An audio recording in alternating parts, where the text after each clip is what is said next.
अगं ऐक ना, ॲक्च्युली ना की 15 मिनिटात मी ना आज गाजरचा हलवा बनवणार आहे. सो त्यासाठी व्हिडिओ आपल्याला शेवटपर्यंत नक्की बघायचा आहे. बरं चला, पहिल्यांदा मी नमस्कार करते, कारण खूप दिवसात ना आपल्या या चॅनलवरती व्हिडिओ येतो आहे ना आणि मस्त असं स्वीट काहीतरी घेऊन आले. सो सगळ्यांना नमस्कार, जय जिनेंद्र सर्वांना. आणि आजच्या आपल्या छान असं स्वीट गाजरच्या हलवा कसा बनवायचा तर पटकन करायचा आहे. सो त्यासाठी आपल्याला व्हिडिओला लाईक करायचं आहे, शेअर करायचं आणि सबस्क्राईबसुद्धा करायचं आहे. बरं ते नंतर करा, पहिल्यांदा व्हिडिओ बघून घ्या, कारण मी झटपट बनवलेली आहे. आणि ही झटपट जर बनवायचं असेल ना, एकतर कुकरची शिटी देऊन बनवतात, नसेल तर मग फूड प्रोसेसरमध्ये. तर ॲक्च्युली आपल्याकडे एवढं फूड प्रोसेसर छान असताना आपण का बरं कुकरची शिटी घालून ते गाजर फुटवायचे?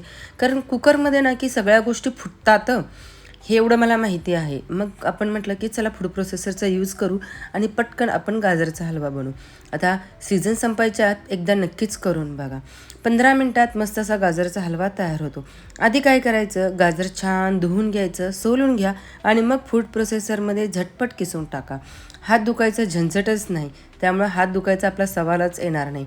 आणि ह्या अशा गोष्टी करायला ना की श्रीषा खूप एक्सायटेड असते आणि तिला असं असतं की मी करणार. पण आपल्याला तर थोडी भीती असतेच, त्यामुळे तर थोडं लक्ष द्यावंच लागतं. सो अशा पद्धतीनं मी मस्त असं ना की छान असे एकदम बारीक पण नाही आहे, एकदम बारीक पण आपल्याला ते किसून घ्यायचं नाही. किसून म्हणजेच आपल्याला फूड प्रोसेसरमध्ये ते बारीक एकदम करायचं नाही आहे. कारण मी का सांगते, शेवटी ना मी एक 3-4 टिप आहेत गाजरचा हलवा छान होण्यासाठी. सो ते टिप नक्की बघा, कधीच तुमचा गाजरचा हलवा फसणार नाही आहे आणि परफेक्ट मेजरमेंट सांगते. सो नक्कीच बघा. आता ॲक्च्युली ना की श्रीषाला पण आता असं माझं बघून सवय झाली आहे की तिलाही ह्या गोष्टी सांगायच्या. आता मी इथं ना की 1 किलो गाजर घेतलेलं आहे. त्याचं प्रमाण मी नक्कीच सांगते तुम्हाला. 1 किलो गाजर आहे.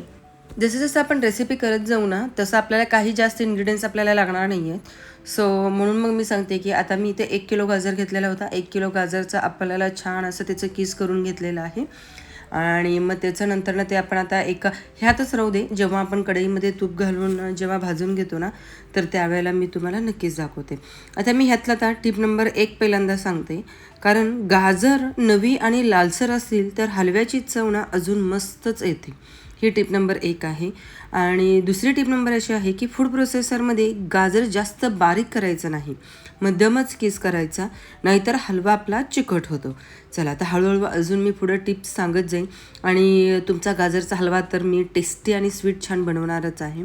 तर तूप घेतला, इथं छान तूप वितळलं की त्यामध्ये जे काही आपण गाजर किसून घेतलेलं आहे ना, तर ते ह्यामध्ये घालून की भाजून घ्यायचं आहे. कढईमध्ये तूप घाला, तूप छान गरम झालं की किसलेलं गाजर आपल्याला टाकायचं आहे. आणि हे ना की आता तुम्हाला भाजायचं हेही मी सांगून देते, कारण आता मोस्टली मला वाटतं की सगळेच घरामध्ये गाजरचा हलवा करतात, पण प्रत्येकाची टेस्ट खरंच वेगळी येते. मी खूप ठिकाणी हे खाल्लेलं आहे. आणि जर एकदम अजून छान चविष्ट असं तुम्हाला वाटत असेल ना, तर ना की खवासुद्धा घालतात, खवासुद्धा तुम्ही इथं घालू शकता. बट मी खवा न घालता एकदम टेक्स्चर छान आणि एकदम असं मस्त कसं बनवायचं तर ते मी नक्कीच सांगते. हे छान ना की एक 3 ते 4 मिनटं भाजून घ्यायचं आहे. कारण का सांगते, 1 किलो आहे आणि 1 किलोसाठी आपल्याला 15 मिनटे वेळ द्यायचा आहे. खूप आहे 1 किलो म्हणजे, कारण आपण 3 नाहीतर 4चं थोडं थोडं करत असतो. पण गाजरचा हलवा मोस्टली ना की रोज रोज आपण बनवत नाही आहे, त्यामुळे ना की 1 किलोचं तुम्ही हे पद्धतशीर प्रमाण असं घेतला ना, तुमचा गाजरचा हलवा खरंच खूप छान होतो. शिजू द्यायचं आहे. शिजल्यावर हे थोडंसं असं होऊन जातं, टेक्स्चरसुद्धा चेंज होतो. मग आपल्याला त्याच्यामध्ये घालायचं आहे दूध. दूध मी इथं घेतलेलं आहे करेक्ट अर्धा लिटर घेतलेलं आहे. अर्धा लिटरमध्ये थोडंसं मी पाणी घालून त्याला उकळून घेतलेलं आहे, कारण दुधाची सायसुद्धा आपल्याला ह्यामध्ये घालायचं आहे म्हणून. मग मी हळूहळू थोड्या प्रमाणामध्ये दूध घालते, थोडंसं आटू देते, मग परत आणि नंतर ना आपल्याला दूध घालायचं आहे. हे बरोबर अर्धा लिटर मी दूध घेतलेलं आहे. इथं अर्धा लिटर दूध घालायचं आहे, मस्त थोडंसं हलवायचं आहे आणि शिजवून घ्यायचं आहे. आणि ना अजून एक सांगते मी तुम्हाला, हे सगळ्या गोष्टी झाल्या ना की त्यावरून आणि थोडंसं आपल्याला तूप घातलं ना की त्याची शायनिंग खरंच खूप भारी येते. आता हे छान झालं की परत अजून थोडंसं मी दूध घालते, म्हणजे अजून थोडंसं शिजू देते. आणि मग नंतर ना आपल्याला साखर घालायचं आहे. आणि साखर घातल्यावर काय होतं तर तेही मी सांगते. साखर घातलं की थोडंसं आपलं ना की जे काही गाजरचा हलवा आहे ना, हा ना की पातळ झाल्यासारखं होतं. पण घाबरायची काहीच गरज नाही आहे, कारण परत ते घट्ट होणारच असतं, त्यामुळे अजिबात घाबरू नका. आता हे साखर घातली की हलवा थोडासा पातळ होईल. आता मी इथं साखर घेतलेला आहे अर्धी वाटी आणि तुम्ही तुमच्या गोड घरी किती पद्धत खातात ते बघा. अर्धी वाटी परफेक्ट आहे आणि त्याच्यापेक्षा थोडंसं कमी घातलं की अजून परफेक्ट होतं, कारण गोड पदार्थ जास्त गोड आम्ही खात नाही आहे. त्यामुळे ना की जे काही प्रमाण आहे ना त्याच्यापेक्षा थोडंसं मी साखर कमीच घेते. सो अर्धा कपपेक्षा पण थोडंसं कमी आहे माझं. पण तुम्ही करेक्ट अर्धा कप म्हणजे जर हवं असेल तर तुम्ही अर्धा कप इथं घेऊ शकता, म्हणजेच अर्धी वाटी घेऊ शकता. आणि जर अजून तुम्हाला छान करायचं असेल ना तर मस्त असं तूप घ्या थोडंसं दुसऱ्या बाउलमध्ये आणि तुपामध्ये ड्रायफ्रूट्स ना की छान असं भाजून घ्या आणि तुम्ही ह्यामध्ये घातलात तरीही खूप छान लागतं. आता मी इथे खवा वापरलेला नाही आहे, दूध पावडर घेतलेलं आहे. 10-10 रुपयाचे दूध पावडरचे पॅकेट असतात ना, तर असे मी 2 पॅकेट घेतले आणि मस्त असं त्याला मी मिक्स केलं आणि हेच आपल्याला ह्यामध्ये टाकायचं आहे. आणि हे टाकल्यावरती ना की परत ना की ते अजून थोडंसं घट्ट येतो आणि क्रीमी स्ट्रक्चरमध्ये होऊन जातो आणि मस्त असा आपला गाजरचा हलवा तयार होतो. तर हे असं सगळं झालं ना की शेवटी आपल्याला तूप घालायचं आहे. काजू, बदाम, मनुका आणि वेलची पूड घाला. वेलची पूड विसरू नका.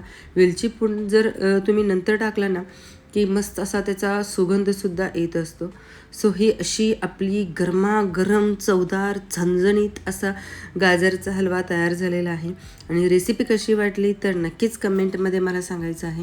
आता 2 टिप्स सांगितल्या. आता तिसरी टिप अशी आहे की दूध आपल्याला नेहमी फुलपॅटच घ्यायचं आहे, म्हणजेच आपला हलवा छान असा क्रीमीमध्ये होतो, म्हणजे क्रीमी स्ट्रक्चर येतो. आणि टिप नंबर 4 आहे की साखर घातल्यानंतर गॅस बंद करू नका, कारण थोडा वेळ आपल्याला ते ढवळत राहायचं आहे, म्हणजेच हलवा आपोआप घट्ट होतो.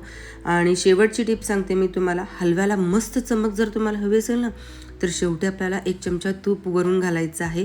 अजून थांबा, एक खास टिप सांगते ग, थोडीशी वेलची पूड शेवटी घाला, म्हणजे सुगंध एकदम असा भारी येतो. चला, कसे झाले तर नक्कीच कमेंटमध्ये सांगा. भेटूच आपण नेक्स्ट झणझणीत रेसिपीमध्ये.